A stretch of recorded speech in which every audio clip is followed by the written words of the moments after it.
मेरे प्यारे बच्चों, आप सभी का स्वागत है अपना प्यारा सा YouTube channel RCC online classes में। देखिएगा बच्चों, आज हम लोग चैप्टर 3 का 2 मार्क्स वीवीआई क्वेश्चंस लेके आए हैं। चैप्टर बाय चैप्टर हम आप लोग को 2 नंबर क्वेश्चंस कराते रहेंगे। अभी चैप्टर 1 का वीडियो 2 नंबर का बनाए थे, अब हम चाह रहे हैं कि चैप्टर 3 का बनाएं। चैप्टर 2 का बीच में टाइम मिलेगा तो हम बना देंगे, लेकिन अभी चैप्टर 3 इसलिए बना रहे हैं कि आप लोग कंटिन्यू हम लोग का चैप्टर चल रहा है, ख़त्म हो चुका है, तो अभी वीडियो यदि आप लोग को आ जाएगा तो रिवाइज हो जाएगी। तो आइए हम लोग चैप्टर 3 का बिना समय गवाए हुए शुरू करते हैं। देखिएगा बच्चों, चैप्टर 3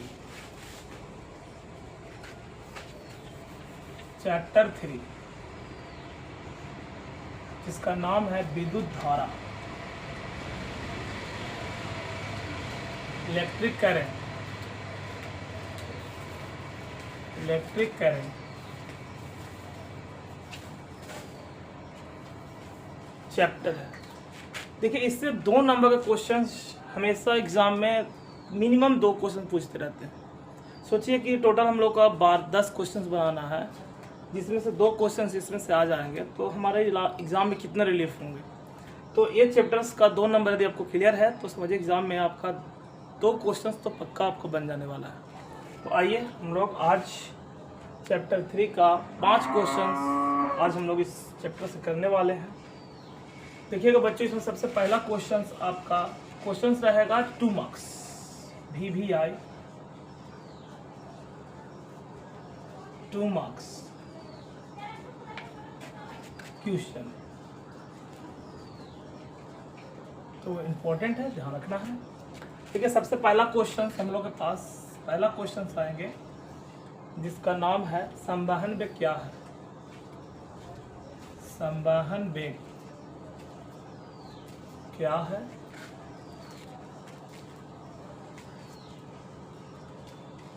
इसका मान लिखें।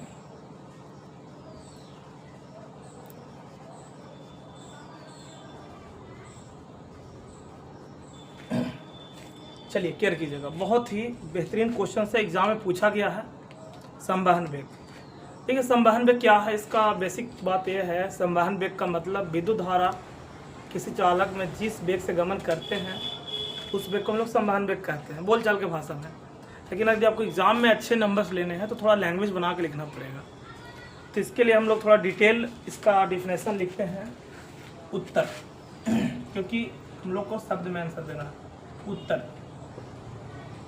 ठीक है, क्या होगा? जब किसी चालक में विद्युत धारा प्रवाहित होती है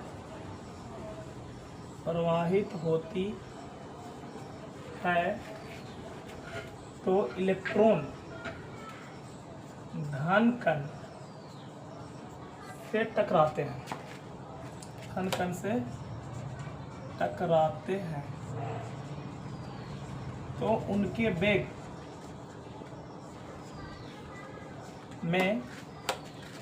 वेग में कमी या समरूप आती है। अतः इलेक्ट्रॉन के टक्कर के बाद उनके औसत वेग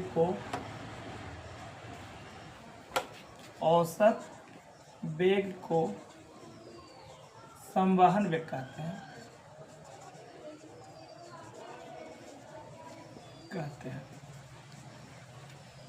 देखिएगा, जब किसी चालक में विद्युत धारा प्रवाहित होती है, श्योर बात है कि इलेक्ट्रॉन के स्थानांतरण को विद्युत धारा कहते हैं।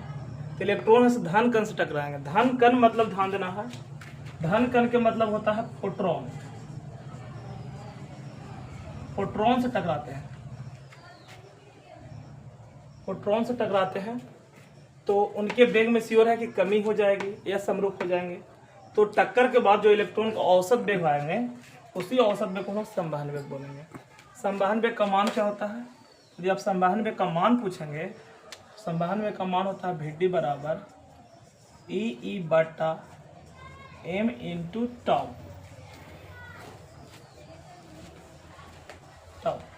जहां ई क्या है, इलेक्ट्रॉन है, इलेक्ट्रॉन है, बड़ा ई विद्युत क्षेत्र, m इलेक्ट्रॉन का द्रव्यमान, और टाउ क्या है, विश्रांति काल, विश्रांति काल। तो उम्मीद करते हैं कि आपको ये क्वेश्चंस क्लियर हो गए होंगे। संवहन वेग क्या है? सिंपल, जब किसी चालक से विद्युत धारा प्रवाहित होती है, इलेक्ट्रॉन धन कण से टकराएंगे, उसके वेग में कमी समरूप हो जाती है। तो अतः इलेक्ट्रॉन के टक्कर के बाद जो भी उनका औसत वेग आएगा, औसत वेग, उसको हम लोग बोलते हैं संवहन वेग। इसका मान होता है v बराबर ई बटा m इंटू टाउ। इसका जहाँ कौन क्या है हम लिख दिए हैं। इतना बनाइएगा तो आपको 2 नंबर क्वेश्चन का है।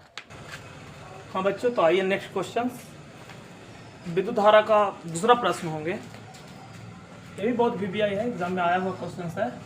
संवहन वेग v तथा विद्युत धारा I में संबंध, ठीक है, संबंध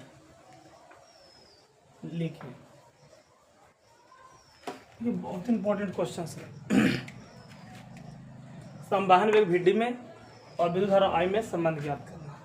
ठीक है, संबंध ज्ञात करना मतलब कैलकुलेशन करना। तो आइए हम लोग इसको सॉल्यूशन लिखेंगे। सॉल्यूशन देखिएगा, इसके लिए सबसे पहले हम लोग एक चालक बनाते हैं। एक चालक,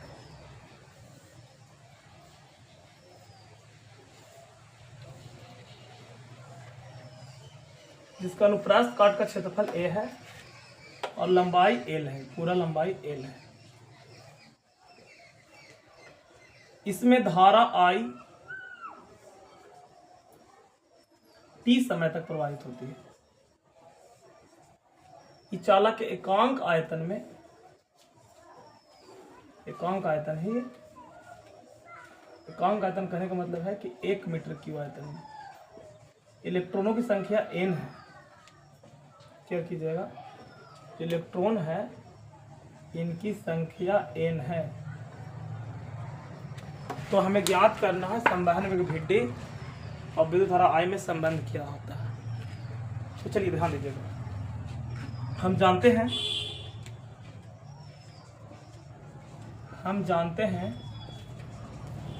क्या जानते हैं कि संवहन वेग v वेग बराबर दूरी बटा विस्थापन होता है, सॉरी विस्थापन बटा समय होता है, विस्थापन बटा समय। अर्थात v बराबर हो जाएगा, विस्थापन कहें तो l और बटा समय कितना हो जाएगा t। अर्थात जो v बराबर आ जाएंगे l बटा t। ये समीकरण 1 हो जाएंगे। इसी का मान निकालना, लेकिन मान निकालना v और I के बीच में। तो चलो हम लोग केयर करते हैं। यदि हम बोलें कि 1 मीटर क्यूब आयतन में n इलेक्ट्रॉन है, 1 मीटर क्यूब आयतन में n इलेक्ट्रॉन है, तो पूरे आयतन में कितने इलेक्ट्रॉन होंगे? तो हम बोलेंगे, माना कि 1 मीटर क्यूब आयतन में n इलेक्ट्रॉन है, तो हमारे पास आयतन कुल कितने होंगे? तो क्षेत्रफल a है, लंबाई l है, तो आयतन होता है क्षेत्रफल गुणे लंबाई। तो al मीटर क्यूब आयतन में कितने इलेक्ट्रॉन हो जाएंगे? तो al इंटू n हो जाएंगे। अर्थात कुल आयतन हो जाएंगे हम लोग का, कुल आयतन चालक का कुल आयतन ही बराबर हो जाएगा al इंटू n। कुल आयतन में इलेक्ट्रॉन की संख्या हो जाएंगे हम लोग का al इंटू n। तो अब आवेश का मान कितना होगा? तो हम जानते हैं कि एक इलेक्ट्रॉन पर आवेश होता है, एक इलेक्ट्रॉन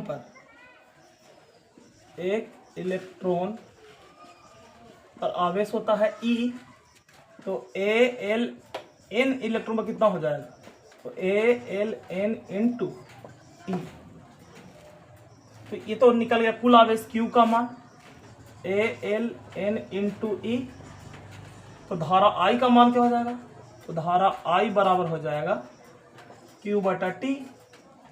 I बराबर हो जाएगा Q का मान AlN इंटू E बटा T। तो आप बताइए हम लोग को समय का T का मान निकल जाएगा। समय T बराबर क्या हो जाएंगे, तो समय T बराबर हो जाएंगे AlN इंटू E और बटा I। T ऊपर तो I नीचे आ जाएंगे। अब लिख देंगे T का मान समीकरण 1 में रखने पर रख दिया जाए, हो जाएगा VD बराबर L का मान L और बटा T का मान देख लीजिए कितना आया है, AlN इंटू E और बटा I। T L से L खत्म, VD बराबर क्या हो जाएगा, I बटा NA AE। तो ये हो गया संवहन वेग VD और धारा I के बीच संबंध। कहीं ना कहीं इसको एक संबंध को ध्यान दीजिएगा, इसको और कभी लिख देता है कि I बराबर NAE इंटू VD, ये भी लिखता है।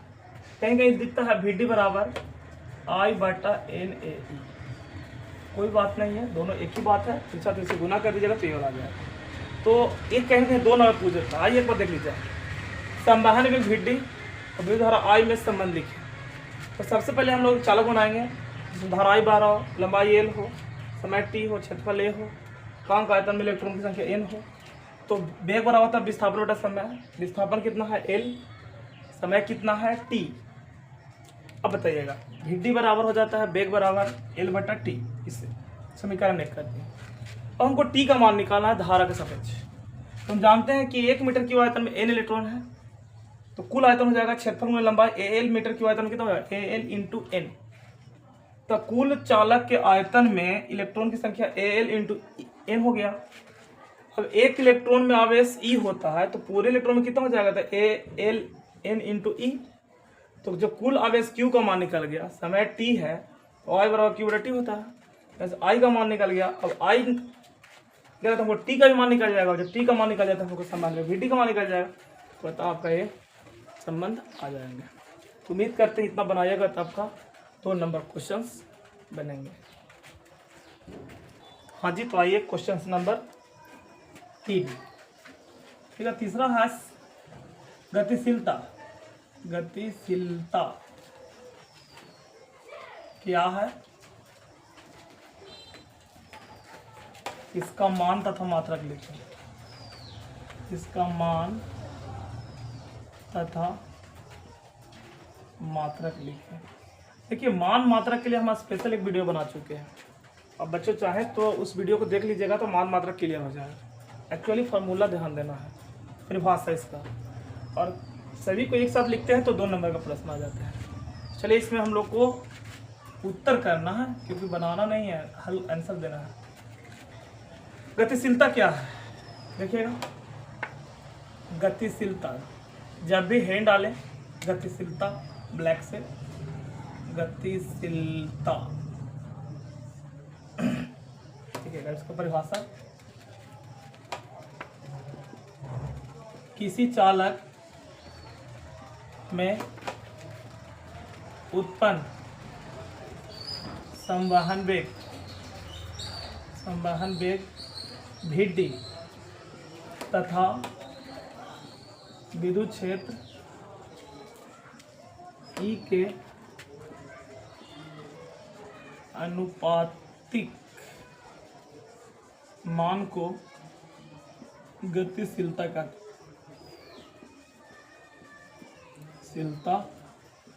कहते हैं। अर्थात म्यू ई बराबर VD बटा E हो जाएंगे। ध्यान देना, इसका मात्रक की बात करेगा मात्रक हो जाएगा, VT का मात्रक होता है मीटर प्रति सेकेंड और विद्युत क्षेत्र का होता है वोल्ट प्रति मीटर। देखिएगा मीटर स्क्वायर प्रति सेकेंड प्रति वोल्ट इसका मात्रक हो जाएगा। तो उम्मीद करते हैं गतिशीलता आपका समझ में आ गया हो क्या है। सिंपल है, अनुपातिक मान, संवहन वेग और विद्युत क्षेत्र E का होता है। नेक्स्ट क्वेश्चंस आइए हम लोग चौथा 4 नंबर क्वेश्चन है धारा घनत्व।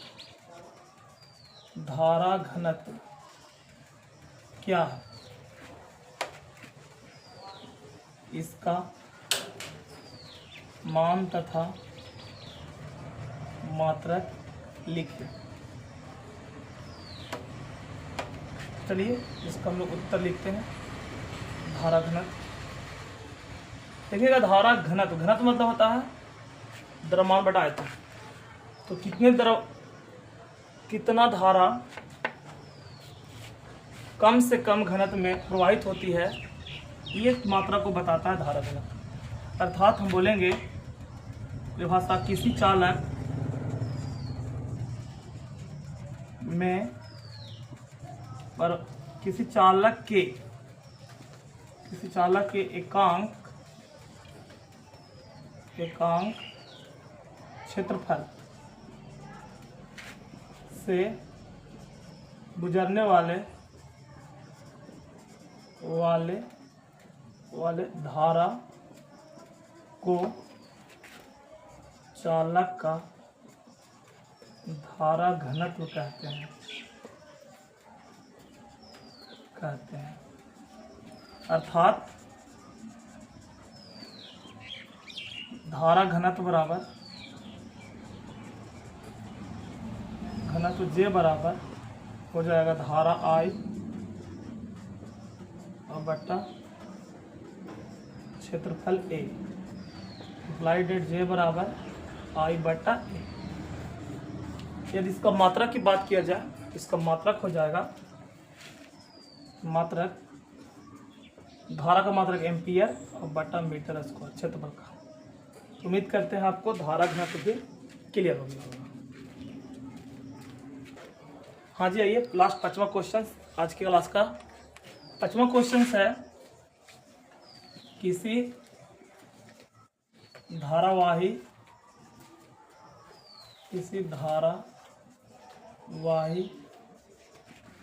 चालक के लिए ओम के नियमों को लिखें।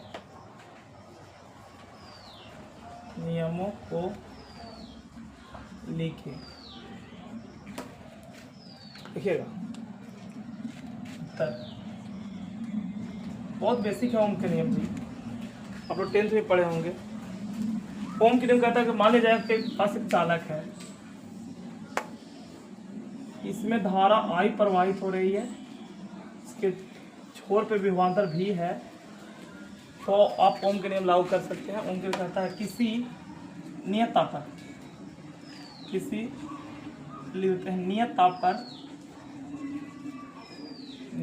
ताप पर किसी चालक के छोरों पर उत्पन्न विभवांतर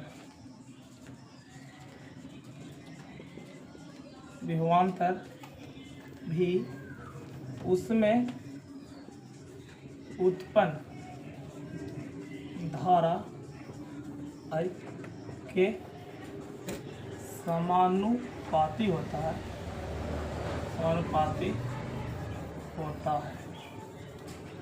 अर्थात भी समानुपाती I। इतना हम लिखेंगे तो ओम के नियम हो जाएगा। ज़्यादा कहेगा तो आप ओम के नियम से धारा प्रतिरोध R का मान निकाल सकते हैं। V बराबर IR, जहाँ R नियतांक है जिसे ओम ने प्रतिरोध कहा। अर्थात R बराबर V बटा I। देखिएगा बच्चों, ओम के नियम से किसी भी चालक का प्रतिरोध का मान मिलता है। तो उम्मीद करते हैं आज का वीडियो बहुत ही आप लोग के लिए अच्छा लगा होगा। देखिए बच्चों, आप लोग एक चीज़ और नोटिस कीजिए कि यदि आपको बड़ी खुशी की तलाश करना हो तो छोटी छोटी खुशियों को त्याग करना होगा। जैसे आप छोटी छोटी खुशी जो आप भी करने के लिए आप बड़ी खुशी, जैसे आप आज मन लगा कर पढ़िएगा तो आने वाले समय में बहुत बड़ी खुशी मिलेंगे बहुत बड़े, जैसे जॉब हो सकते हैं, माता पिता का सपना पूरा कर सकते हैं। लेकिन हम लोग क्या है कि बड़े खुशी के चक्कर में नहीं, हम लोग छोटी छोटी खुशी में अपनी पढ़ाई को बर्बाद कर देते हैं। तो हम उम्मीद करेंगे कि देखिए खुशी तो सबको आएगा एक न एक दिन, मेहनत करने वाला का, लेकिन आप बड़ी खुशी की तलाश कीजिए, छोटी छोटी चीज़ों में अपना समय व्यर्थ ना कीजिए तो बेहतर रहेगा। उम्मीद करते हैं आप बातों को समझ गए होंगे, इसीलिए अपने घर पर अधिक से अधिक समय दीजिए, दोस्तों के साथ पार्टी वगैरह करना बंद कीजिए और एकदम दृढ़ संकल्प लीजिए कि हम बहुत बड़ा जॉब लेना है, अपने माता पिता को सपना पूरा करना है। उन बड़े सपना को पूरा करने के लिए आसपास की छोटी खुशियों को त्याग कीजिए। Thank you.